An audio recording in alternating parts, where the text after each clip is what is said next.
গোটা মক্কাবাসীকে হজরত মুহাম্মদ সাল্লাল্লাহু আলাইহি সাল্লামের সততার কাছে মাথা নত করতে বাধ্য করেছিল। কেন মুহাম্মদ সাল্লাল্লাহু আলাইহি সাল্লামকে বলা হতো আল আমিন, অর্থাৎ সবচেয়ে বিশ্বস্ত?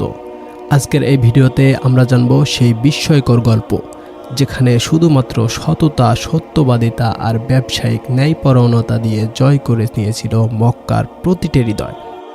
যখন কিশোর মুহাম্মদ সাল্লাল্লাহু আলাইহি সাল্লাম তার শৈশব পেরিয়ে কৈশোরে পা রাখেন, তখন তিনি ছিলেন নিঃস্ব অথচ সম্মানিত পরিবারের সন্তান। পিতা আব্দুল্লাহ মারা যান তার জন্মের আগেই, আর মা আমিনাও চলে যান শৈশবেই। এরপর দাদা আব্দুল মুত্তালিব ও পরে চাচা আবু তালিব তাকে লালন পালন করেন। কিন্তু এসব প্রতিকূলতার মাঝেও মুহাম্মদ সাল্লাল্লাহু আলাইহি সাল্লাম ছোটবেলা থেকেই আলাদা বৈশিষ্ট্যের অধিকারী ছিলেন।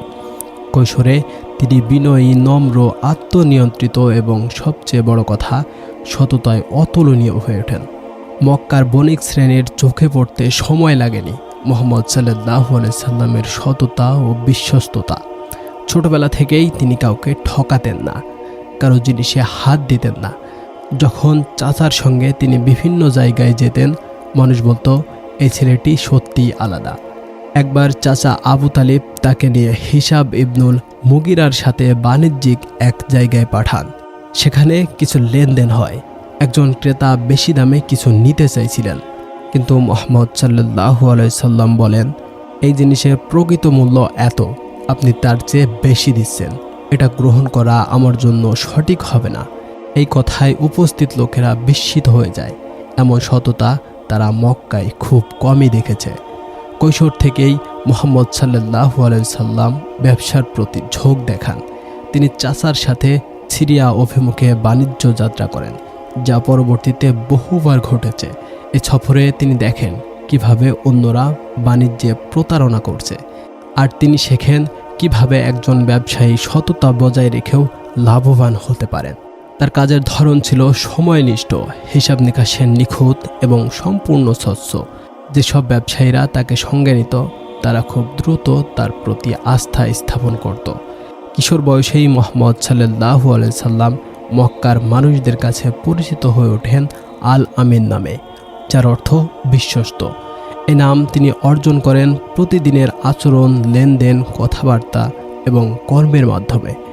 লোকেরা এমনকি নিজের মূল্যবান সম্পদ ও গোপনীয় জিনিসপত্র তার কাছে রেখে যেত নির্ভয়ে। একবার এক ধনী ব্যবসায়ী বলেছিলেন, আমার সব কিছু হারিয়ে যেতে পারে, কিন্তু মুহাম্মদ সাল্লাল্লাহু আলাইহি সাল্লামের কাছে যা আছে তা এক বিন্দুও হারাবে না, এতে আমার পূর্ণ বিশ্বাস। মুহাম্মদ সাল্লাল্লাহু আলাইহি সাল্লামের সততা ও দক্ষতার খবর পৌঁছে যায় মর্যাদা সম্পন্ন ব্যবসায়ী মহিলা খাদিজা রাদিয়াল্লাহু তাআলা আনহার কাছে। তিনি ছিলেন একজন ধনী, জ্ঞানী ও বিচক্ষণ নারী, যিনি সৎ ও দক্ষ একজন প্রতিনিধি খুঁজছিলেন, যিনি তার পণ্য সিরিয়ায় নিয়ে গিয়ে বিক্রি করতে পারবেন। খাদিজা রাদিয়াল্লাহু তাআলা আনহা মুহাম্মদ সাল্লাল্লাহু আলাইহি সাল্লামকে ডাকেন এবং প্রস্তাব দেন তার ব্যবসায়িক প্রতিনিধি হওয়ার। মুহাম্মদ সাল্লাল্লাহু আলাইহি সাল্লাম অত্যন্ত নম্রভাবে তা গ্রহণ করেন এবং ইতিহাসের এক অবিস্মরণীয় বাণিজ্যিক যাত্রার সূচনা হয়। যেখানে অনেক তরুণ ব্যবসায়ী ছিল প্রতারণায় লিপ্ত, সেখানে মুহাম্মদ সাল্লাল্লাহু আলাইহি সাল্লাম ছিলেন সততার প্রতীক। খাদিজা রাদিয়াল্লাহু তাআলা আনহা তার নিজস্ব গোলাম মাইসারাহাকে মুহাম্মদ সাল্লাল্লাহু আলাইহি সাল্লামের সঙ্গে পাঠান সিরিয়ায়। এই সফর ছিল খাদিজা রাদিয়াল্লাহু তাআলা আনহার ব্যবসার পণ্যে ভরপুর, বিপুল দায়িত্ব, বিপুল বিশ্বাস। এই সফরে মুহাম্মদ সাল্লাল্লাহু আলাইহি সাল্লাম দেখালেন কিভাবে বুদ্ধি, ধৈর্য, সাদাচরণ এবং সত্যবাদিতা দিয়ে ক্রেতাদের মন জয় করা যায়। সিরিয়ার বাজারে মুহাম্মদ সাল্লাল্লাহু আলাইহি সাল্লাম যে লাভ অর্জন করেন, তা খাদিজা রাদিয়াল্লাহু তাআলা আনহার পূর্বের কোনো প্রতিনিধি করতে পারেনি। মাইসারাহা সফরের প্রতিটি পদক্ষেপে ছিলেন বিস্মিত। তিনি বলেন, আমি এমন ভদ্র, শান্ত, খোদাভীরু ও ন্যায়পরায়ণ মানুষ এর আগে দেখিনি। মুহাম্মদ সাল্লাল্লাহু আলাইহি সাল্লাম সেই বাণিজ্য সফরে কোনো প্রতারণা করেননি, কোনো দাম বাড়িয়ে বলেননি, মিথ্যা প্রশংসা করেননি, বরং পণ্যের গুণমান ব্যাখ্যা করে এবং দর কষাকষিতে সহনশীল থেকে ক্রেতাদের আস্থা অর্জন করেছিলেন। সফরের শেষে খাদিজা রাদিয়াল্লাহু তাআলা আনহা দেখতে পেলেন শুধুমাত্র দ্বিগুণ লাভ নয়, মুহাম্মদ সাল্লাল্লাহু আলাইহি সাল্লাম একজন সম্পূর্ণ ভিন্ন ধর্মী ব্যবসায়িক চরিত্র বহন করেন, যেখানে লাভ আছে ন্যায়ের পথে।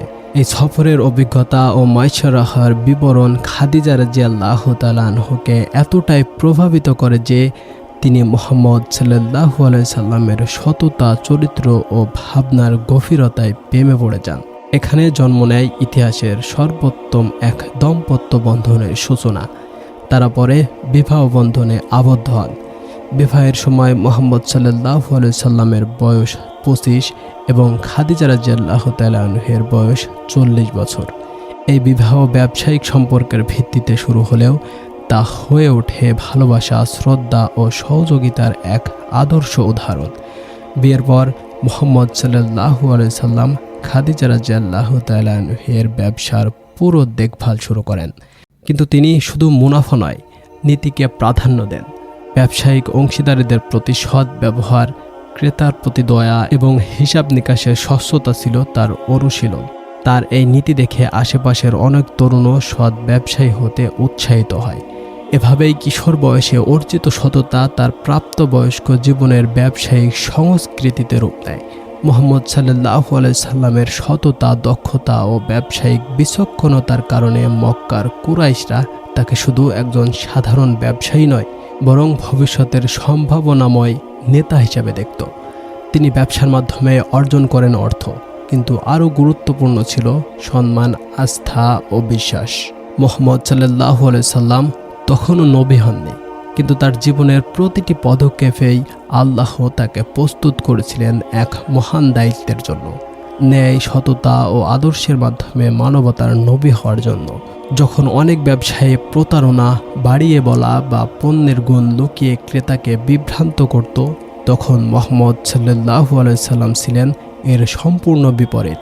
তিনি বলতেন সত্য, পণ্যের যা গুণ এবং যা দোষ উভয়ই তুলে ধরতেন। একবার একজন ক্রেতা তাকে প্রশ্ন করলেন, আপনার এই কাপড়টা একটু কম দামে দিচ্ছেন কেন? তিনি হেসে জবাব দিলেন, এটার এক পাশে একটু ক্ষত আছে, আমি সেটাই আপনাকে আগে বলেছি। ক্রেতা বিস্ময়ে বললেন, আপনার মতো কেউ আজকাল দেখা যায় না। এরকম ছোট ছোট ঘটনা মুহাম্মদ সাল্লাল্লাহু আলাইহি সাল্লামের সততার নিদর্শন হিসেবে ছড়িয়ে পড়ে পুরো মক্কায়। মক্কার মানুষেরা মুহাম্মদ সাল্লাল্লাহু আলাইহি সাল্লামের সততা, আমানতদারি ও সঠিক ব্যবসায়িক মনোভাব দেখে তাকে একটি বিশেষ উপাধি দেয়, আল আমিন, অর্থাৎ বিশ্বাসযোগ্য, আমানতদার। এই উপাধি তিনি নিজের প্রচারণায় অর্জন করেননি, বরং সাধারণ মানুষের হৃদয়ে জায়গা করে নিয়েছিলেন তার স্বভাব, আচরণ ও নৈতিকতায়। মক্কার জনপদে যখন কোনো বিতর্ক হতো, বিরোধ দেখা দিত কিংবা ব্যবসায়িক বিরোধ উঠত, তখন সবাই বলতো, চলো আল আমিনের কাছে যাই, তিনি যা বলবেন আমরা মেনে নেব।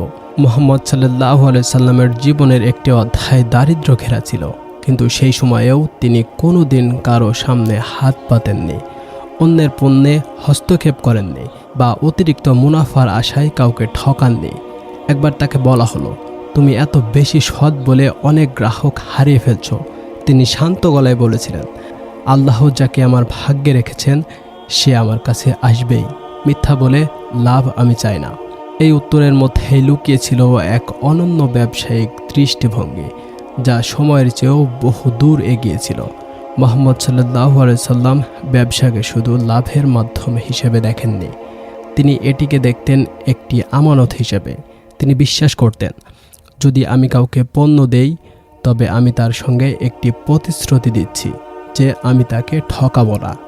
এই বিশ্বাসের ফলে তিনি ব্যবসায়িক পরিবেশে এমন এক মডেল দাঁড় করান, যেখানে পরস্পরের প্রতি আস্থা, পারস্পরিক শ্রদ্ধা এবং ন্যায়পরায়ণতা ছিল ব্যবসার চালিকা শক্তি। নবুয়তের আগে মুহাম্মদ সাল্লাল্লাহু আলাইহি সাল্লামের জীবনের এই সততা, ব্যবসায়িক ন্যায়পরায়ণতা এবং সত্যবাদিতা তাকে এক জীবন্ত আদর্শে পরিণত করে।